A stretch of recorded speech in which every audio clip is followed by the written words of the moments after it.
Halo, bismillahirrahmanirrahim. Assalamualaikum warahmatullahi wabarakatuh. Sebelumnya, perkenalkan nama saya Zainab Paulisa Nurulhaq dengan NIM G00232207 dari SGD A5. Kali ini akan sedikit berbagi mengenai beberapa materi dari blok 2.2 kardiorespirasi. Nah, apa saja yang akan kita bahas pada hari ini? Yang pertama itu ada beberapa bagian dari traktus respiratorius superior, terus habis itu ada cor atau jantung, dan juga ada diafragma dan mediastinum. Nah, let's go. Kita mulai ke pembahasan yang pertama, yaitu traktus respiratorius superior. Pertama, traktus respiratorius superior itu kan ada 3 organ penting di dalamnya, itu ada nasus atau hidung, ada faring, dan ada laring. Ini bisa juga disebut dengan biasanya itu ada beberapa bagian dari zona konduksi. Jadi yang fungsinya itu memang untuk sebagai jalan masuk udara dan untuk menghangatkan dan melembabkan udara yang masuk supaya dapat diterima di dalam tubuh dan dapat digunakan untuk pertukaran gas. Kita masuk ke salah satu pembahasan yang penting, itu struktur faring. Jadi pada hari ini kita cukup membahas yang nomor 2, itu faring. Pertama, struktur faring itu jadi ada 3 part atau 3 bagian, yaitu nasofaring yang berarti hubungan antara jadi itu jalan antara nasus dan faring. Terus ada orofaring, yaitu nanti dari oral ke faring, terus nanti itu buat proses pencernaan atau makan, dan ada hipofaring atau bisa disebut dengan laringofaring. Ini ada sesuai warnanya ya. Jadi yang ini nasofaring, yang ini hipofaring, yang ini orofaring, yang ini hipofaring atau laringofaring. Oke, pertama ke nasofaring dulu. Jadi dia itu fungsinya untuk proses respirasi. Kalau kita lihat di sini, jadi nanti tuh alurnya itu kayak gini. Ini kan dari udara masuk, set ke sini alurnya. Dari sini tuh ada kayak epiglotis. Epiglotis gak sih? Ya, epiglotis atau pelika penutup pembuka kalau misalnya lagi makan dan lagi bisa berbicara atau misalnya lagi bernafas. Nah, kalau yang orofaring nanti alurnya gini ke sini. Jadi beda ya. Nah, habis itu kita mulai dulu dari yang nasofaring. Jadi dia itu proses respirasi. Nah, secara skeletis yaitu terletak setinggi vertebra cervical 1 sampai 2. Terus dia itu terletaknya itu di posterior nasus dan superior dari palatumum. Ini posteriornya nasus, posterior nasus, terus dia letaknya itu superior di atas palatumum. Jadi dia lebih atas daripada palatumum atau langit-langit lunak. Nah, bangunan yang pentingnya salah satunya ada Eustachian orifice, terus ada torus tubaris, ada pharyngeal tonsil. Ini Eustachian orifice itu bisa disebut dengan opte. Nah, bangunan pentingnya apa aja? Yang pertama itu ada opte, ostium pharyngeum, tuba auditive, Eustachii. Nah, dia itu merupakan pintu masuk tuba auditivia atau tuba eustachian yang menghubungkan antara si nasofaringnya dengan kavitas timpanika telinga. Jadi kan kalau misalnya kita misalnya sakit di bagian hidungnya penuh lendir, biasanya kan ya di bagian telinga juga kayak ngerasainnya ikut-ikut budek atau sebagainya. Itu karena ada opterin saluran yang menghubungkan antara si tuba auditiva telinga dengan dari bagian di nasofaring juga itu sendiri. Terus habis itu ada tonsilla pharyngeus atau adenoia. Tonsilla pharyngeus. Ini yang di sini. Nah, dia itu fungsinya buat apa sih? Itu letaknya di membran mukosa di posterior nasofaring. Pembesaran dari tonsil ini disenal dengan hipertrofi adenoid yang dapat mengobstruksi saluran pernafasan pada bagian aliran udara hidung dan mempengaruhi pertumbuhan wajah. Nah, tonsilla pharyngeus itu paling banyak terlihat pada anak-anak dan akan mengecil saat pubertas. Nah, tonsil sendiri kan jadi fungsinya buat pertahanan atau imun tubuh kan. Tadi kalau pembesaran namanya hipertrofi adenoid. Habis itu ada torus tubarius yang di sini, sama ada torus levatoris. Ini kalau di sini nggak ada ya. Kalau misalnya torus tuberosius pokoknya peninggian di bagian posterior. Kalau misalnya torus levatorius itu di bagian inferiornya, sama itu tuh nanti karena dibentuk ada musculus levator veli palatini. Kalau misalnya torus tuberosius itu peninggian di sebelah posterior dan superiornya dari optek. Jadi agak ke atas tapi agak ke belakang. Kalau yang torus levatorius itu dia ke arah inferiornya optek di bawah. Karena ada musculus levator veli palatini. Terus habis itu yang terakhir ada recessus pharyngeus. Jadi dia tuh letaknya di dorsal torus tubarius. Dorsalnya torus tubarius. Agak kesini kalau nggak salah tuh. Nah terus habis itu jadi dia itu memanjang sampai ke atapnya faring. Terus dia itu jadi kayak ada membran mukosa dari recessus pharyngeus ini disebut dengan tonsilla tubaria. Habis itu kita masuk ke orofaring. Kalau tadi nasofaring fungsinya buat proses respirasi, kalau orofaring buat proses pencernaan. Jadi nanti arahnya kayak gini. Ke sini ke esofagus. Nah, bangunan pentingnya pertama ada apa aja? Ada isthmus falcium, jadi dia tuh kan orofaring itu kan otaknya menghubungkan antara si cavum oris dengan si faring. Jadi yang menghubungkan antara cavum oris sama si nasofaring tuh si nama apa ya? Jalan masuk itu disebut dengan isthmus falcium. Nah, habis itu ada arcus palatoglossus dan arcus palatopharyngeus. Jadi kan kalau misalnya kita ngelihat nih di bagian bagian belakang terus nanti bagian anteriornya mulut kita tuh kan nanti ada kayak pelipatan mukosa. Nah itu kalau misalnya pelipatan di bagian anterior tuh namanya dia arcus palatoglossus. Jadi dia membentang dari palatum mol hingga ke nanti ke tepi lingua. Nah itu disebabkan karena ada desakan dari musculus palatoglossus. Nah kalau misalnya si arcus palatopharyngeus itu jadi dia pelipatan mukosa di bagian di inferior di bagian bukan atau di anterior posteriornya disebabkan karena ada pelipatan atau desakan dari musculus palatopharyngeus. Nah, di tengah-tengah dari pelipatan itu jadi kan si pelipatannya gini sama gini. Gini sama gini. Nah, di tengah-tengahnya tuh ada kayak cekungan. Nah, itu disebut dengan fossa tonsillaris. Nah, itu tuh ditempati sama tonsilla palatina. Habis itu ada vallecula obligotica. Jadi dia tuh tempat tertampungnya benda tumpul yang tertelan. Jadi kalau misalnya kita makan benda-benda tumpul yang tertelan nanti tertampungnya di vallecula epiglottica. Lanjut ke laryngofaring. Jadi kan tadi ya. Terus ke bagian sini. Nah, bangunan pentingnya ada apa aja sih? Yang pertama ada adductus laring. Jadi dia tuh adductus kan pintu. Jadi pintu masuknya ke bagian laring. Habis itu ada fossa piriformis. Nah, fossa piriformis tuh letaknya ada di kanan sama kirinya laryngofaring. Nah, dia tuh fungsinya untuk menampung benda tajam yang tertelan. Kalau tadi benda tumpul yang tertelan tuh tertampungnya di vallecula epiglotticus. Kalau misalnya fossa piriformis, tempat menampungnya benda tajam yang tertelan. Nah, lanjut ke pembahasan selanjutnya itu ada cor atau jantung. Nah, itu tuh kita membahas tentang bagian struktur interna, struktur eksterna, dan bagian katupnya.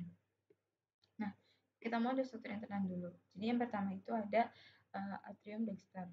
Jadi kan kalau misalnya dulu kita mungkin belajarnya kayak bilik kanan, bilik kiri, ada serambi kanan, serambi kiri. Nah, sekarang kita mulai mempelajarinya itu atrium dexter, ventricle dexter, terus ada atrium sinister dan ada ventricle sinister. Nah, kita mulai dulu dari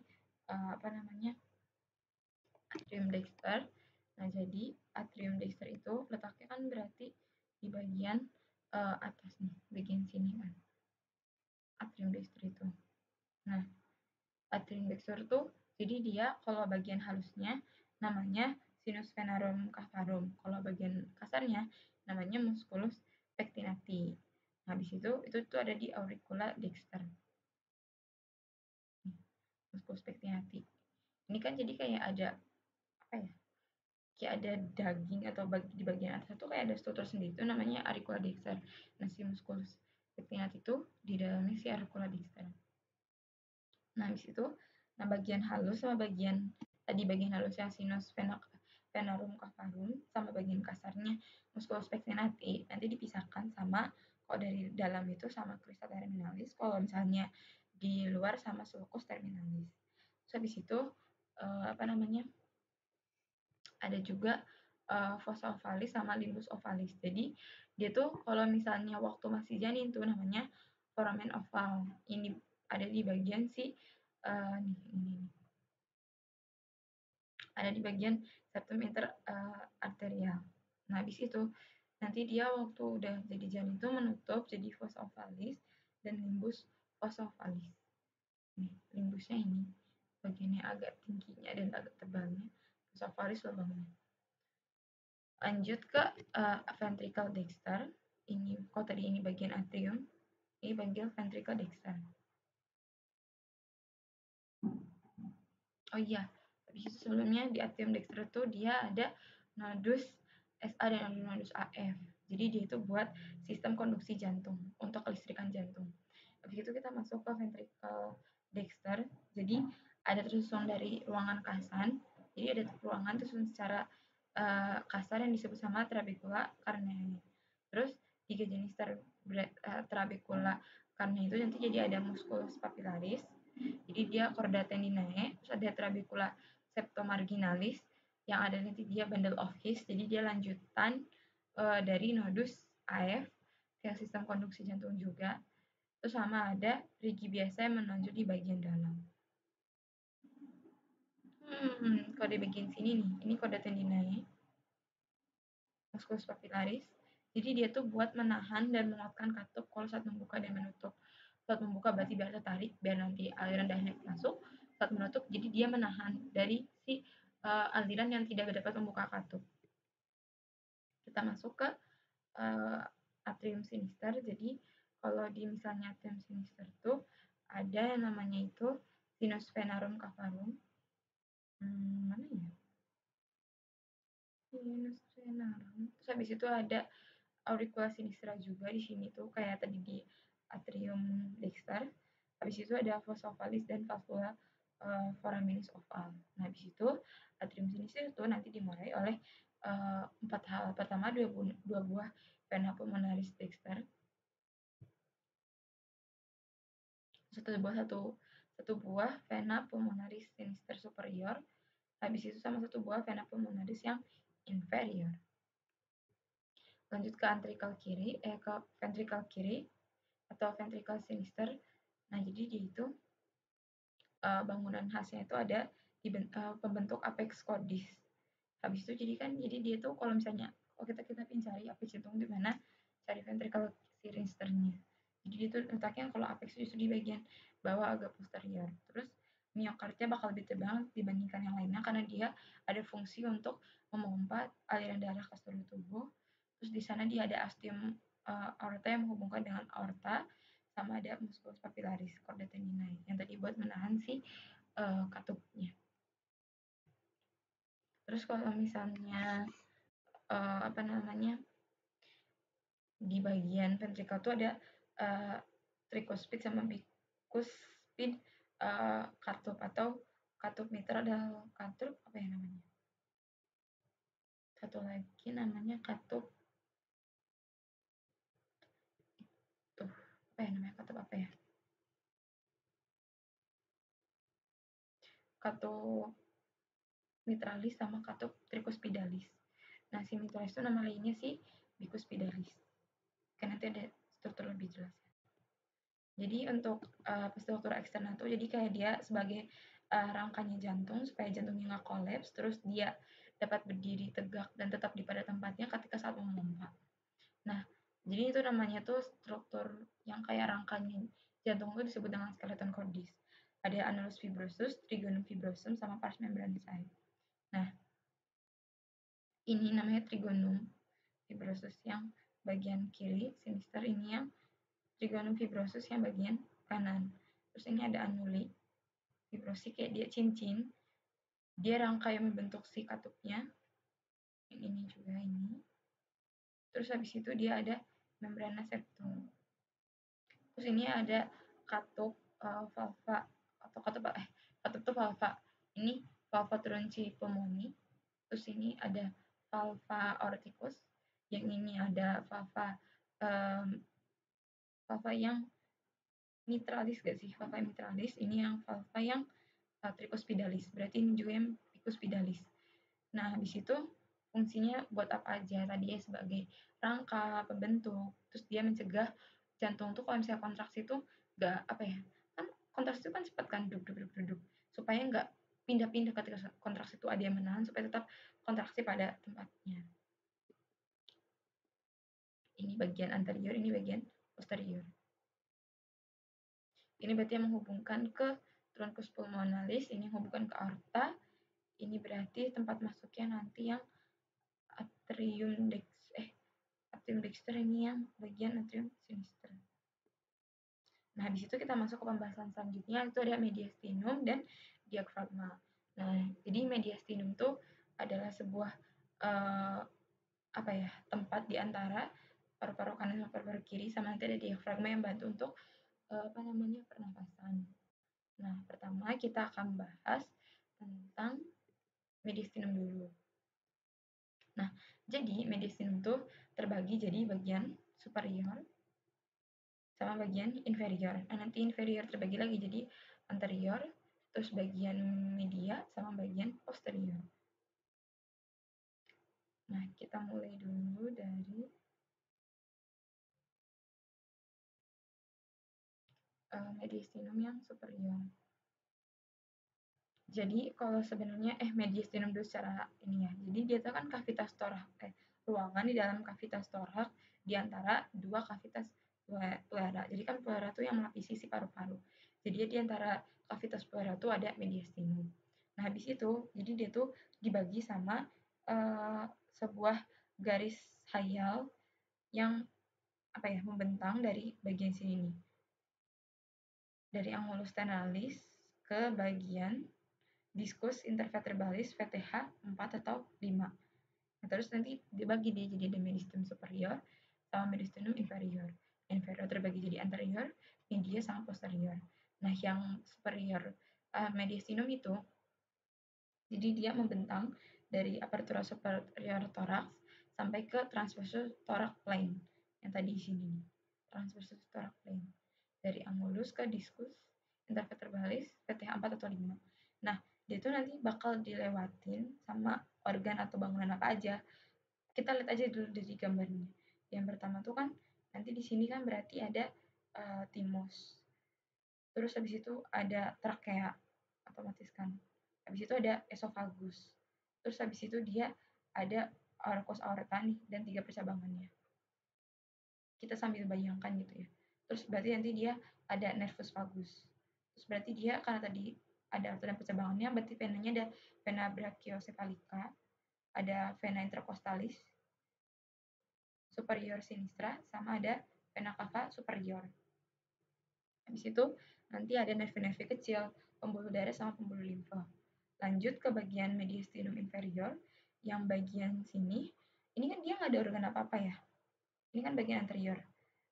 Mediastinum inferior anterior, yang bagian ini nggak ada bagian apa-apa. Berarti otomatis ini isinya apa? Kayak sisa timus, habis itu ada nodul limfatik, ada lemak, sama ada jaringan ikat longgar.